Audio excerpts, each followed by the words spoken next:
All right, Warriors fans, let's dive straight into the hot topic that's been buzzing around the Bay this week.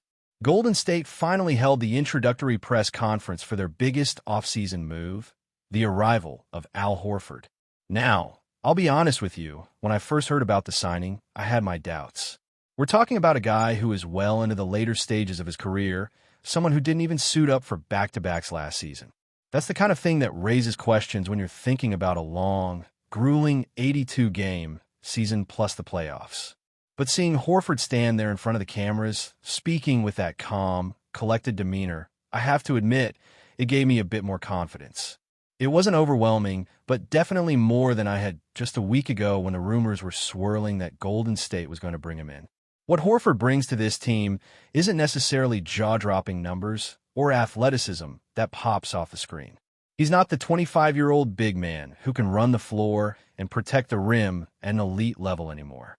But what he does have is that battle-tested mentality, that knowledge of what it takes to win at the highest level.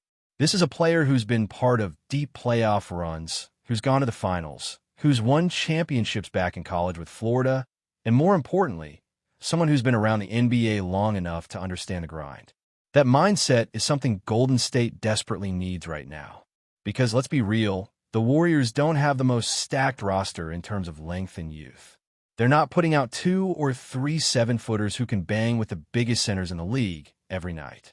What they do have is an identity, a singular focus on chasing another championship. And Horford fits perfectly into that culture. If you follow Horford's career, you know he isn't the guy who's out there trying to be everyone's best friend on the court. He's not out in the middle of the floor laughing it up with the other team during warm-ups. He's stoic. He handles his business. He locks in with his teammates. And once the final buzzer sounds, he shakes hands and walks off. That kind of professionalism is exactly what you want around a group that has some younger players trying to find their place. And let's not forget, he's entering his 19th season.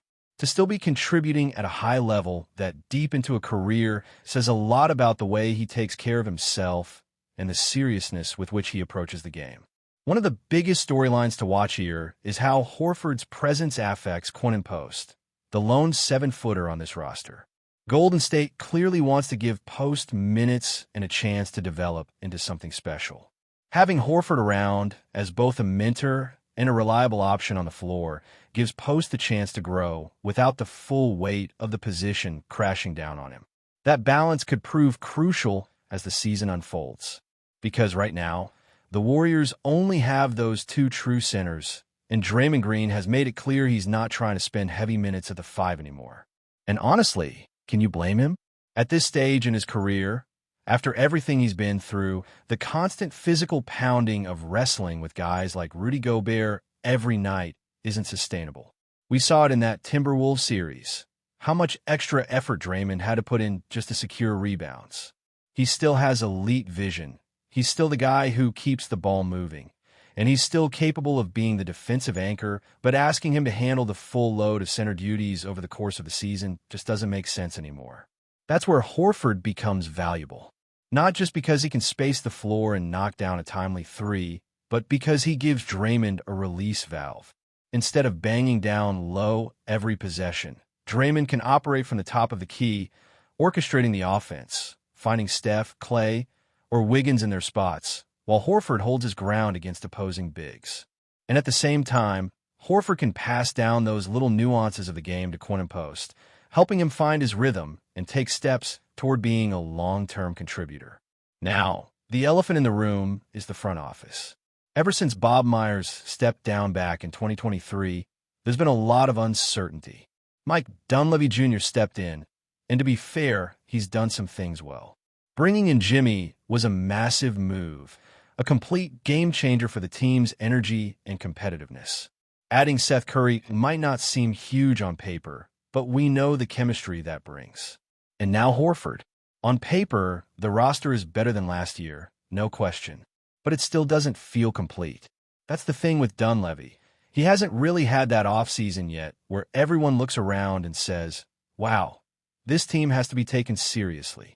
Instead, it feels like a roster build on momentum from last season with a couple of solid tweaks. That momentum was incredible, don't get me wrong. But in this league, you need more than momentum. You need the right pieces. Dunleavy even admitted in the press conference that moves might still be on the table. He mentioned Jonathan Kuminga specifically, which raised eyebrows, because Kuminga's development has been one of the most important storylines for Golden State. If the front office really believes the roster is close, but not quite there, you have to wonder if they'll be willing to make a bold trade to shore up the weaknesses. Because the weaknesses are clear. This team doesn't have the length or youth that some of their top competitors in the West are bringing to the table. And that matters when you run into a team like the Timberwolves, the Nuggets, or even the Lakers, who can throw waves of size and athleticism at you. Speaking of the Lakers, that's exactly who the Warriors face this weekend in their first big test. Warriors versus Lakers, Steph versus LeBron, classic stuff, right? But for me, it's not about the headliners this time. Those stars are probably only going to play a few minutes, maybe half a quarter, just enough to shake the rust off and take those early season photos for NBA.com. The real story is what happens after they sit. That's when we'll see the younger players on both sides step in and fight for their place in the rotation. For Golden State, that means guys like Quinn and Post are going to get a real look against tough competition. For the Lakers, DeAndre Ayton is going to be out there, Marcus Smart is going to be out there, and Austin Reeves is going to be out there. Those are serious players. And let's not forget, both Ayton and Smart could have been Warriors this offseason if Dunleavy had moved quicker. Instead, Golden State doubled down on Kuminga, and those opportunities slipped away. The looming question, though, is whether Dunleavy will pull the trigger on a big move if things don't go according to plan. History tells us that teams rarely win a title by making a massive mid-season trade. The only real example in the last quarter century is the 2004 Detroit Pistons with a Rasheed Wallace deal. And that worked because Rasheed was the final puzzle piece to a lineup that was already strong defensively and unselfish offensively. Golden State might not be one move away in the same way. They could need multiple adjustments to reach that kind of balance, and in this league, that's not easy to pull off in February. But at the same time, if this roster clearly isn't enough by the midpoint of the season, Dunleavy will face the pressure of having to decide whether to double down on what he's built or shake things up. This is why games like the one against the Lakers matter more than fans might think. Yes, it's preseason, and yes, the stars won't play big minutes. But it's about measuring sticks. Can Post show he belongs against a big body like DeAndre Ayton? Can Horford still hold his ground when matched with a younger, more athletic center? Can the role players flash enough to prove they're not just roster fillers, but legitimate pieces in a playoff rotation? These are the small battles that start shaping the bigger picture. If Golden State looks completely overmatched, then Dunleavy knows he's going to have to explore trade options. If they hold their own, he might be willing to let the roster grow together and see where it goes. Another layer here is the psychological impact on the team itself. Players know when a roster is strong enough to contend, and they also know when it isn't. Veterans like Steph and Draymond have been around long enough to feel the difference. If they sense that the team doesn't have the depth to make it through the grind, frustration can build and pressure on the front office intensifies. On the flip side, if they see young guys like Post or Moses Moody making strides, if they feel like Horford is stabilizing the frontcourt, then belief spreads through the locker room. And belief is everything for a group that has already climbed the mountain multiple times. Before we continue, make sure to leave a like and subscribe to the channel so you won't miss any exclusive Dubs updates. Let's keep going. Whispers around the NBA have been heating up, and the latest one might just be the buzziest of all. Damian Lillard, the Portland Trail Blazers' legendary closer, is reportedly signing with the Golden State Warriors.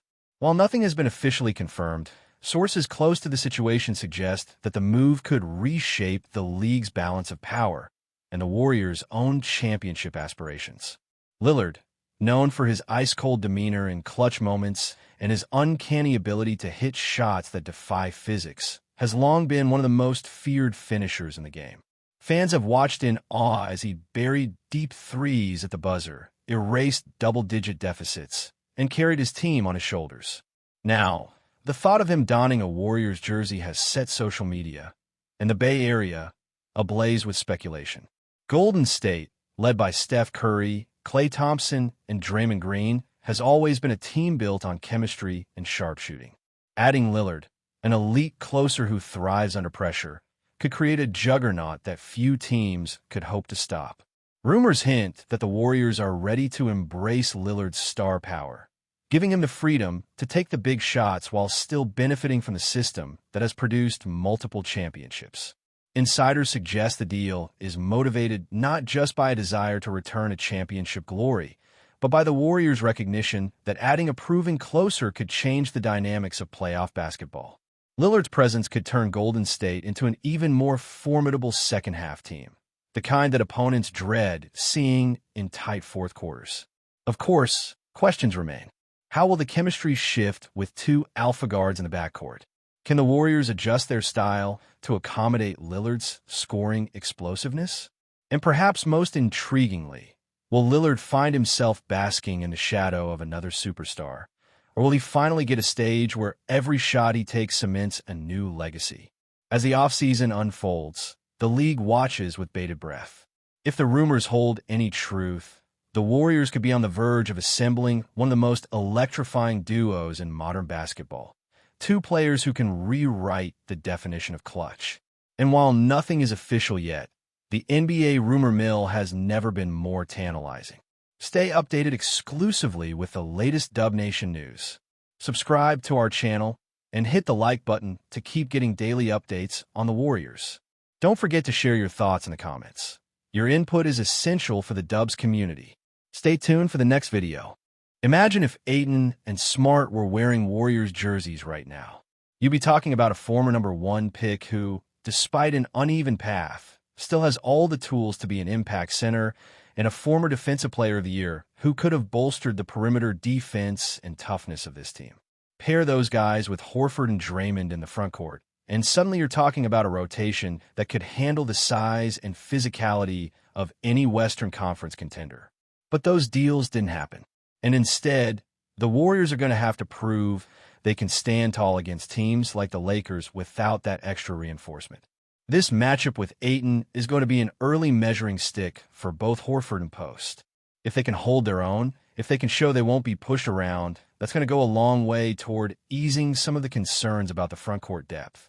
The thing about early season games like this is that they're not about wins and losses, at least not for a team like Golden State. What matters is seeing progress, seeing flashes of what these younger guys can become, and figuring out which role players are ready to contribute and which might be more valuable as trade chips later down the line. This game against the Lakers could be the start of an audition tape for some of the bench players. Other teams will be watching closely, looking at who might be worth picking up if Golden State decides to make a move for another big man or some extra length. In that sense, this game is as much about evaluation as it is about competition. When we start to think about how this Warriors roster might evolve, it's impossible not to circle back to that sense of uncertainty in the front office. Mike Dunleavy Jr. is in a position where every move he makes is being compared to the Bob Myers era, and that's a heavy shadow to live under. Myers was the architect of one of the greatest dynasties in league history, and when he stepped down, there was always going to be a natural dip in trust until the new guy proved he could pull the right strings. Dunleavy's first big splash with Jimmy gave fans hope, but as the months went on, you could feel the tension build. Did he move fast enough? Did he target the right players? And most importantly, does he have a clear long-term vision for what this team should look like after the core of Steph, Clay, and Draymond eventually fades? Because make no mistake, that clock is ticking. Stephen Curry still plays at an unbelievable level, but he's not 25 anymore. Clay has been through injuries and ups and downs that have taken some of his athleticism away, even though he can still light it up from deep on any given night. Draymond, like we said earlier, doesn't want to play center, and his game has shifted into more of a half-court facilitator role. Those three legends are still capable of winning at the highest level, but the front office has to build a supporting cast that can carry more of the physical burden. And that's where you see the contrast between Golden State and some of their rivals. The Timberwolves, the Nuggets, even the Thunder, they're loaded with length, athleticism, and youth. The Warriors have experience, intelligence, and shooting, but the margin for error is slimmer than it used to be. This is why the addition of Al Horford is such a fascinating experiment. On one hand, you're getting someone who embodies professionalism, someone who knows what it takes to compete deep into May and June. On the other hand, you're also relying on a player who has to be managed carefully because of age and health. It's not realistic to expect him to play heavy minutes every night. That puts even more pressure on the younger guys like Quinn Post to step up right away. And if Post doesn't develop fast enough, you're back to square one, leaning on Draymond and smaller lineups that can be punished against taller, more physical opponents. But maybe this is exactly the gamble the Warriors want to take. They know they're not going to be the most athletic team. They're not going to overwhelm you with length, but what they can do is outthink you, outshoot you, and execute better when the game slows down. And if Horford can help Post grow into a legitimate contributor, then the balance could work out just right. You'd have Horford as the steady veteran presence, Post as the developmental project, Draymond as the roaming playmaker, and the rest of the roster playing off the strengths of Curry and Jimmy on the perimeter. It's not perfect, but it's the Warriors' way, leaning on chemistry, IQ, and execution over raw size and athleticism.